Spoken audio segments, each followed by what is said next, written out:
Yes, so the truth, right? The organization is the one that has the truth, right? So you're raised in the truth. I left the truth.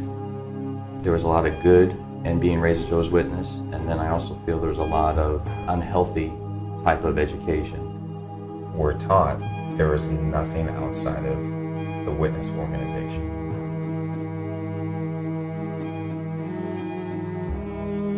They talk about happiness and joy, and they take that away from people. I don't think they question the doctrines that are being given to them. They become comfortable with it.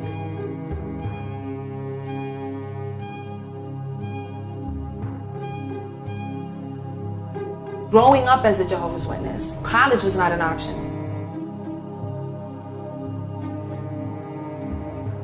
Anytime you take away a child's freedom of choice, you've taken away that child's spirit. Church is business, okay? Real estate, money, equipment.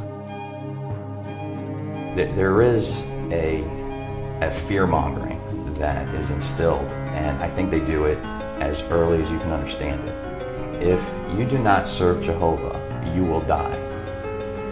Do you know anybody that does not serve Jehovah? Well, let them know they will die. So when you're told that God is casting you out of his organization and no one will talk to you, it was devastating, and it was self-inflicted, one of the worst times in my life. They need to go through what they are expecting other people to go through. It can't all be that great and still be this bad. You do exactly what we tell you to do, and we'll love you. And if you don't, we will leave you. I don't think it's healthy for people to feel guilty about living life to its fullest. Parental relationship is non-existent. And the picture has been painted of me that I'm not a good father. Any religion that ostracizes family for faith is bad.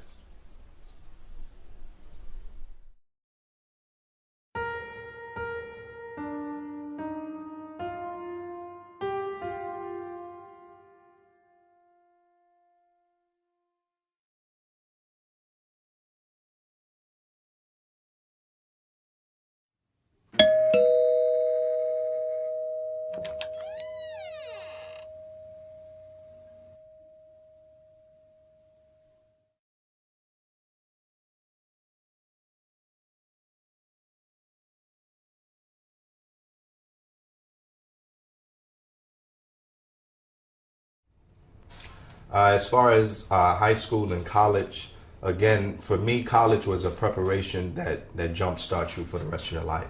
I was always talented with words and English and honors English and different things, so I always saw a career as far as journalism or anything that had to do with broadcasting, but all of those things was frowned upon in the organization. So when I actually applied for scholarships and got accepted, and brought the actual acceptance letter to my parents, I was told that this was a worldly endeavor and they couldn't support it, and the fact that I was still living up under their roof, then I had to kind of downplay my aspirations and just continue following the organization. Also have a memory of wanting to attend aviation school, and based on the same principle, that was frowned upon. Field service. Field service always started with a rehearsal, meaning that it was a pre-field service where you would actually sit sometimes in front of a mirror with little cue cards and say, "Good morning, my name is, I'm a Jehovah's Witness from such and such congregation. We're stopping by this morning to, have you ever thought about where your soul is going once this world is over? Well, Jehovah says that." And then you would go into your sales pitch, because you were honestly a kind of a salesman for the organization, even though you were unpaid salesman.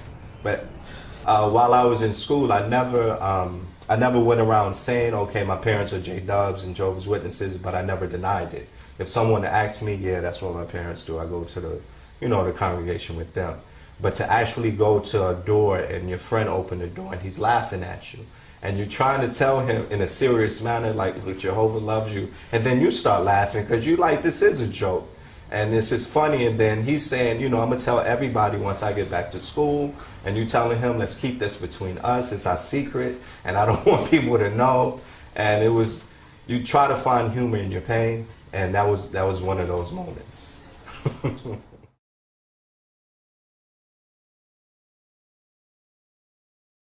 If I could say anything to the gatekeepers and the overseers of the Jehovah's Witness organization, I would say that it is what it is. You know what the truth is, and you know what it is not.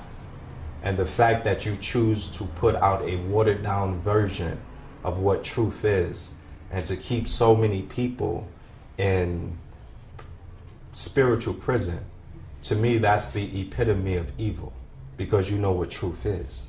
And the fact that you choose to not only keep people in ignorance, but to make a substantial profit off of ignorance, then I feel you and your descendants should no longer be here, because you are a plague to what life should be. Life should be freedom, life should be easy, it shouldn't be put into a box, and it shouldn't be put into a suit and tie.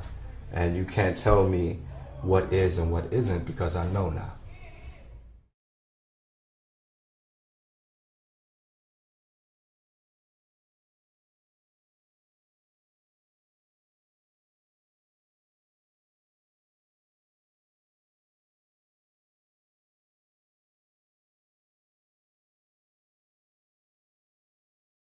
When I was in elementary school, all the teachers knew, and so I couldn't participate in anything. And that was hard, you know, because when they're giving away Halloween treats or candy canes, right, or when there's a Christmas pageant and you really wanted to come out as one of the elves or whatever, that was hard. Junior high school, I remember I wanted to be part of the track team, and I did it for one day, but you're not really allowed to participate in secular sports. And so I did one practice. I was pretty fast too when I wasn't allowed, so I couldn't be part of any team sports. I'm a big sports fan, and I think one of the reasons why I'm such a big spectator sports fan is because I was never allowed to participate. And but I do remember in high school. Now at this point, there was a time, and I can't really pinpoint what age, but maybe about 15, I decided, all right, well, this is my life, right? And so I accepted that I'm a JW, and this is going to be my life. And we read The Crucible in English class.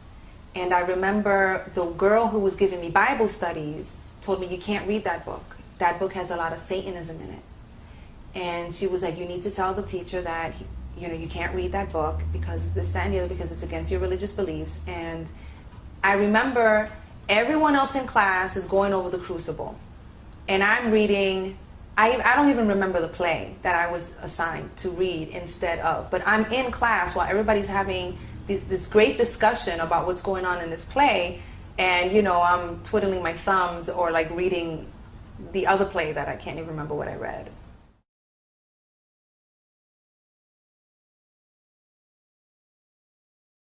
I went to high school, I entered into the honors program. I was always a straight A student. And from there I dropped out to enter the law program. You couldn't be in both programs. And I always, ever since I was a little girl, thought I'd be an attorney. So I went into the law program. It was just kind of an elite program. But by that time I was a sophomore in high school. So I guess I was 15, and it was about the same time that I decided, okay, this is what I'm gonna be. And growing up as a Jehovah's Witness, you're not, you know, college was not an option. That is time, energy, money, that you can spend serving God. So for me, because I had already decided this is going to be my life, there was really no reason for me to stay in the law program or do well in class, because doing well in class and in school is, you know, that's in preparation for you to go to college. And I wasn't going to go to college, so I dropped out of the law program. I took my pre-SATs without even studying, just to take it, because I think it was, I don't even know why, I just took it and I got like a 1260. So, and I wasn't even studying. So I know for a fact, and I tell this to everyone, I would have definitely gotten a scholarship to a very good college. And you know, it wasn't until 8 years after I graduated I went back to school, but I ended up going to a CUNY school or whatever. So there's definitely a resentment on my part with that, because After I had gotten married, and my sister was now in high school. I'm 8 years older than my sister, so there was a lag. But when she entered high school, at the point that she was going to high school, the preaching was no longer don't go to college. It was now, okay, you can go to college because you kind of need a college education to be able to live a sustainable life. Like, you need to be able to pay your rent or whatever. So go to college, but only so that you can live and serve God better. Meanwhile, when I was in high school, it was, why would you go to college?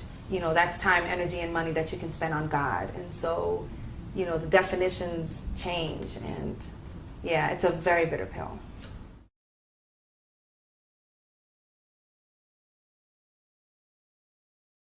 So dating in the organization is very different from dating outside of the organization. When I say dating, there is no dating in the organization. When you meet someone of the opposite sex and you speak to them, you talk to them with the intentions of this person possibly being a lifelong mate. And if you become boyfriend and girlfriend, they are basically your fiance. I mean, it's a big step. But you're really not allowed to date, right? I mean, in the contemporary world, the conventional world, worldly people date, and they figure out, you know, if this is what I want, if this is not what I want. And, you know, they explore. And you're not allowed to do any of that.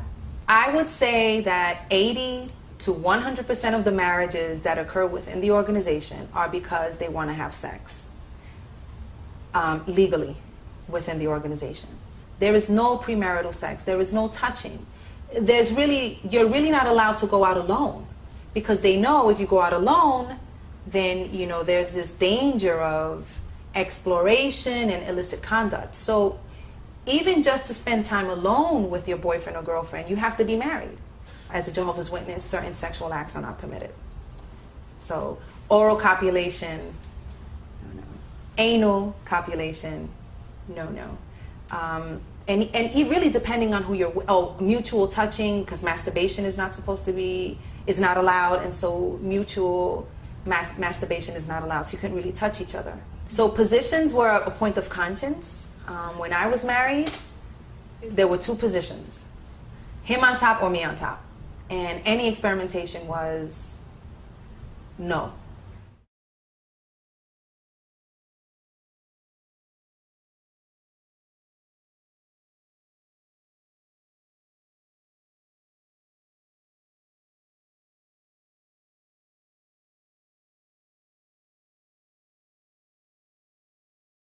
This fellowshipping basically means that God is casting you out of his organization. You are in the bunch of grapes, the rotten grape that will now cause the others to rot as well. So that grape needs to be plucked off and thrown away. And so with this fellowshipping, because your entire life is based on Jehovah's Witness, as mine was, I worked for a Jehovah's Witness. My immediate family that I only associated with was Jehovah's Witnesses. All my friends were Jehovah's Witnesses. My neighbors were Jehovah's Witnesses. I lost my job. My family would no longer talk to me. My friends would no longer talk to me. My neighbors would no longer talk to me. So at, I think 19 years of age, I lost everything. So at times my relationship with my daughter's mother is fairly cordial, and well, especially back in the earlier years when Sierra was much younger, a baby, we'd go to the grocery store and things like that together when we thought there still might be a chance. And we were at the store one time, and I think Sierra was around 2 or so, or something like that. And she was looking at toys, and her mother's family is very loud and always yelling and screaming at her, "Get over here, it's time to go." And Sierra continued looking at the toys, and her mother says, "Fine, I'm just going to leave you." And immediately, Sierra turns around and screams, "Mommy, don't leave me," and runs over. And I looked at my baby's mother and I said, "Never say that again. That is the worst fear a child can possibly have. And I'm not going to I'm not going to sit here and watch you threaten my daughter with the worst possible thing." Can you imagine anything worse than as a baby being left alone to fend for yourself? You'd be dead. That's the greatest fear you can possibly have. And I thought about that, and that's exactly what the witnesses do. You do exactly what we tell you to do, and we'll love you. And if you don't, we will leave you. And so you live your life in this complete fear of, am I doing what I'm supposed to do? Am I doing enough? If I'm not doing enough, are they going to quit loving me? And that, especially since the time of my birth, for 24 years, hearing that every single day, has been so indoctrinated upon my soul that one of the companies that I work with, they will send me an email telling me how glad they are to have me, how happy they are to have me, and they can't imagine someone better. And I will think to myself the very next day, are they going to fire me? Am I doing enough? I don't know. I should call them. I should find out if they're happy. And it's just something that's always on your mind. Am I doing enough? Am I still going to receive that love? Because we don't understand unconditional love. In a lot of ways, it's very difficult. And I deal with the issues every day. Because when you're taught that conditional love, and if you do something we don't like, we'll cut you off, I see that myself doing that all the time. When I'll have a disagreement with someone and I'll just go away. I'm just like, okay, well, we're disagreeing, we're arguing on something. Doesn't mean anything to me to not see you. I didn't see my own sister for 12 years. I've known you for 2. I don't care that you were there for me and supported me. You're doing something I don't like, see ya. And it takes outside people telling me, this is not normal. This is not the way your life is. And I'm like, it's not? You mean all of you aren't like this? Yeah. Those issues are so ingrained in me, and I can sit down and work through my psyche, especially in regards to my daughter, because it's something that I can see, touch, and feel, and I know where I want to get her and how I want her life to live. But when I'm going through my own life on a day-to-day basis, it's very difficult for me to sit down and examine every situation and say, okay, is this the right thing, or is this what I've been trained to do? Is this what's so ingrained in me? The big part of my fighting career, why I was so successful, is because I was so filled with this anger and hatred of the way that I was raised, that I was never allowed to live my life the way that I wanted to. When you look back on a childhood of just misery, it fills you with so much rage and anger that I tore through my opponents, because I was finally able to take out my hatred on other people.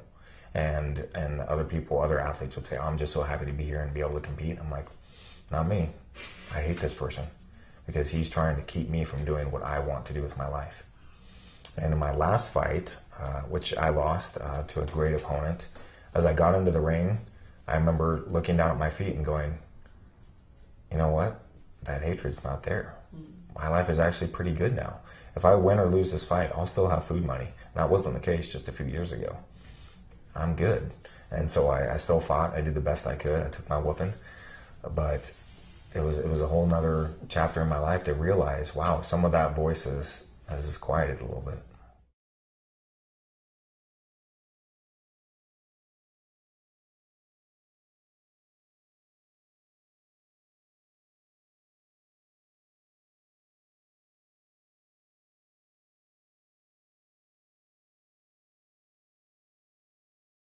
What I thought was heavy at time was the schedule that we had to maintain in terms of going to the meetings. You know, the time that was allocated towards the meetings themselves, preparation before the meeting, getting there, other activities like field service. You know, if you added up the amount of hours over the course of the week, it was a lot of time. And for a kid, it was too much for a child. And there were a lot of times that I would have preferred to be home, doing schoolwork, resting, watching TV, playing. Yeah, I used to cut field service, sometimes cut meetings and go play ball instead, because it was nice out. I don't want to go preaching. I wanted to be outside playing ball like some of the other kids. And I knew that once I went home, that I probably wasn't going to be able to come back out, at least not out far enough to play basketball, unless I was playing with other witness kids, which wasn't always something easy to put together. So sometimes I would cut and I'd just play in my dress shoes. Now, playing ball in dress shoes on asphalt, it doesn't work as well as sneakers, right? Because you're sliding all over the place. you look like you're cutting church, right? Everyone knows what you're doing here, and you get sweaty, right? You're getting sweaty in dress clothing, wool or polyester suit pants and shirts and stuff. Like it's not comfortable playing ball in dress clothes. Listen, if your family's religious and you want to have a little church or a little Bible study with your kid, that's all right, I can understand that if that's your deal. But I don't accept if that's the only deal. And that was my situation. My situation was like, it's A, your schoolwork, and B, you're religious. There was nothing else. And I knew that was wrong. I knew that it wasn't school that was replacing the things that I needed, because school was just during school time. So I knew it was this other side, this other flip side that was absorbing time and taking away from the time that I should have been doing other things, regular stuff. There wasn't any balance. And that's what ultimately made me averse to it, because you have too much of one thing. At some point you're going to say, I don't want that anymore. I'm tired of that. I don't like that anymore. And once I got my fill, it was time for me to move on.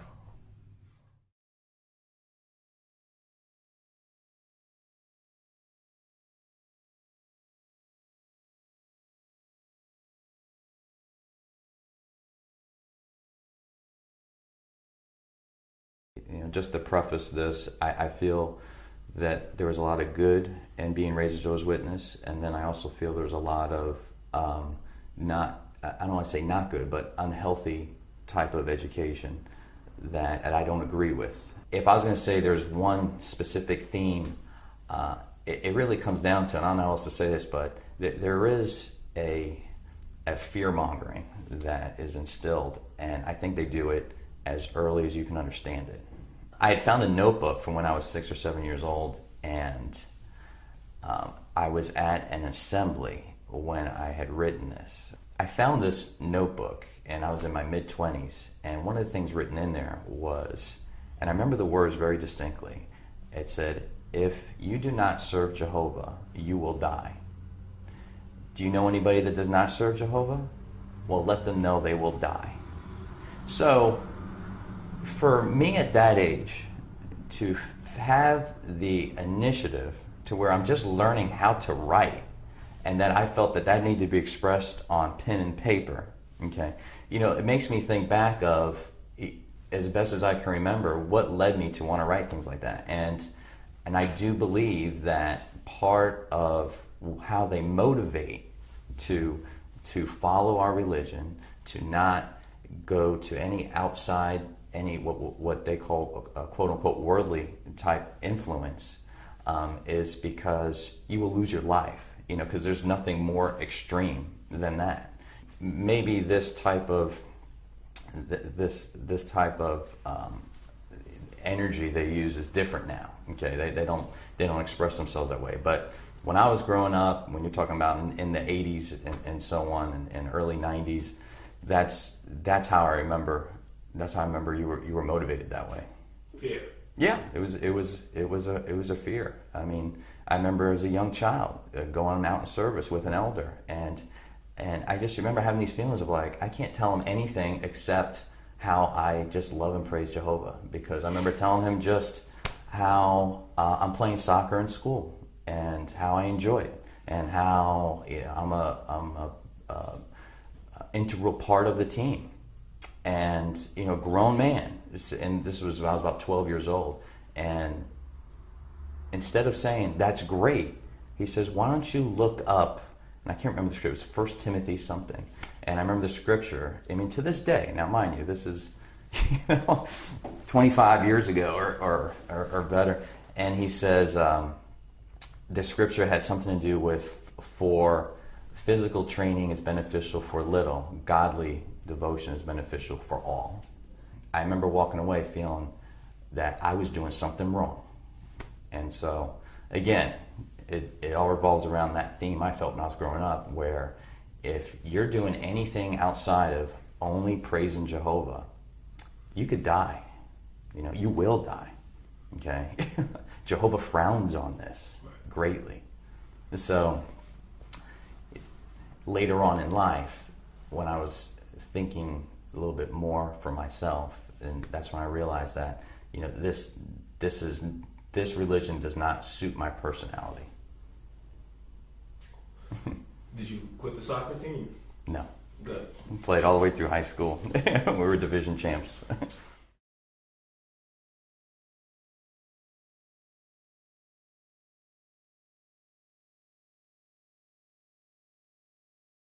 Leaving the organization, you think that you're led to believe that you might end up in a really bad situation. They use a lot the preaching of learn the truth and the truth will set you free. Well, to me, like, leaving the organization has set me free. I'm able to, you know, lead the life that I feel I want to live.